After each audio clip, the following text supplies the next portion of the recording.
Hi, I'm Lydia Smith. I'm here at NIAB. I'm going to tell you about the work that we've been doing for biopesticide production and testing. So this is part of the BioBoost project, and we were tasked with looking at how we could use components that were recycled but could also be recycled back and be used for something else. And this particular component is biopesticide. So what is a biopesticide? Well, simply, it's something that is not a chemical additive that's used to control a pest or a disease. Instead, it's something that's biological in its original form.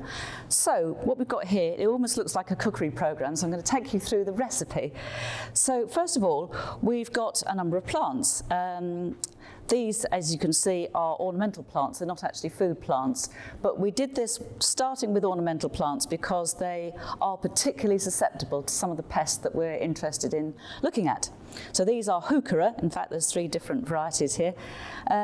What we also have is our fungus. Now, this doesn't look very exciting. It's literally just a little barrel of dust. But this is the fungal inoculum. Back to that in a minute. We also have here some waste material that has been used to grow mushrooms. So these are the normal mushrooms that you eat, which you buy from the shop or the supermarket. They've been grown on a medium. It's not particularly different from what you'd see from plants, but when they've finished growing, and they've been growing for a number of weeks, you have, instead of the roots, which you normally would see if you've got a plant growing, you would see the fungal hyphae that have ramified right through the medium. And so you have peat, but you also have inside it the fungal hyphae that are running right through that medium.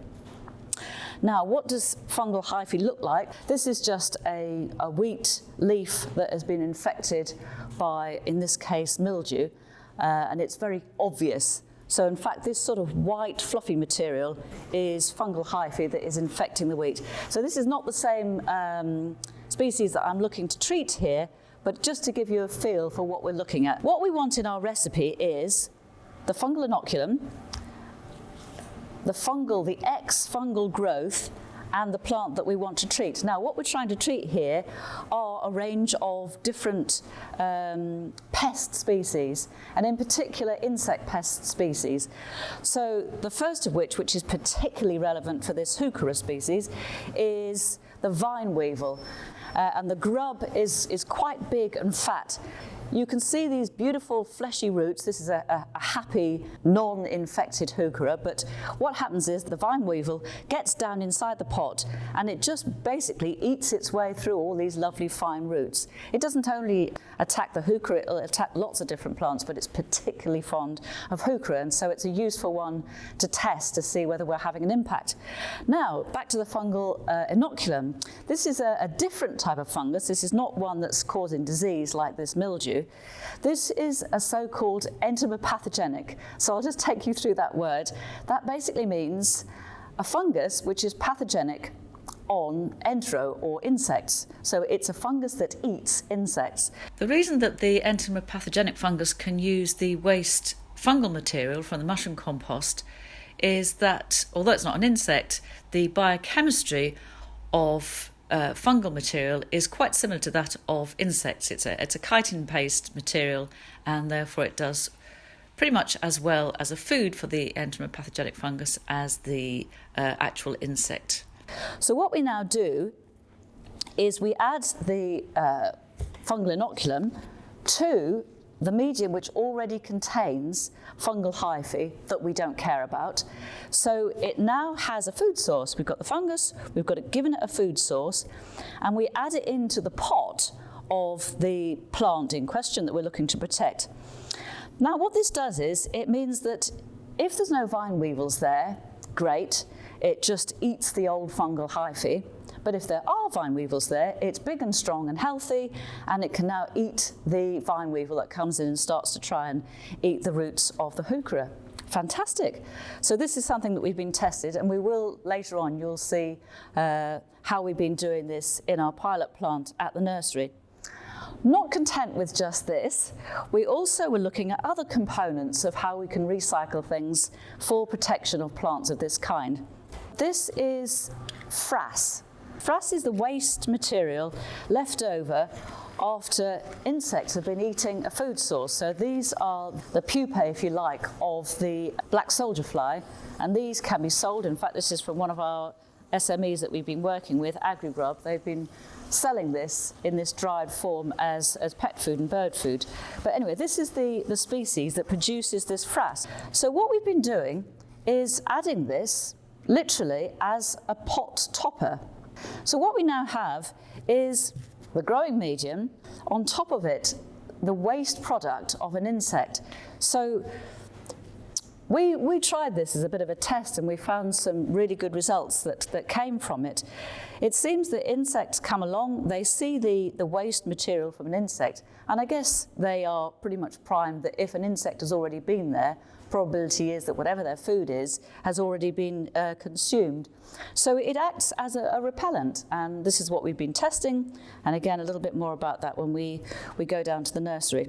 There's a number of different species of insect that we wish to treat in this way. Vine weevil is the one that I'm particularly worried about for the heuchera, but there's also leather jackets, there's also other species that don't go down into the growing medium and attack the roots. There are those that attack the aerial parts of the plant, the leafy part, and that could be aphids, it could be whitefly. There is the dreaded cabbage stem flea beetle, which attacks the brassica species, and which is a particular problem in arable crops at the moment, such as oilseed rape, but also others in the cabbage family. Now we're going to go to the nursery, and we're going to have a look at some of the pilot work we've been doing on site with those kind of businesses that are absolutely desperate to look at ways of controlling these kinds of pest species.